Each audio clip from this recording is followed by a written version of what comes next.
Servicing taste करतात currently दोन मोठे प्रॉब्लेम सर्वात आहेत. एक तर सायबर क्राईम आणि bad use of social media आणि दुसरा सर्वात मोठा प्रॉब्लेम आहे ड्रग्स.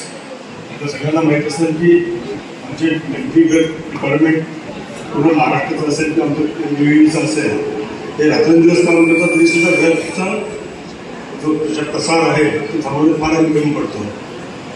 पोलिसांचं काम आहे ॲक्शन घेणे, जागृतीपर कार्यक्रम करणे.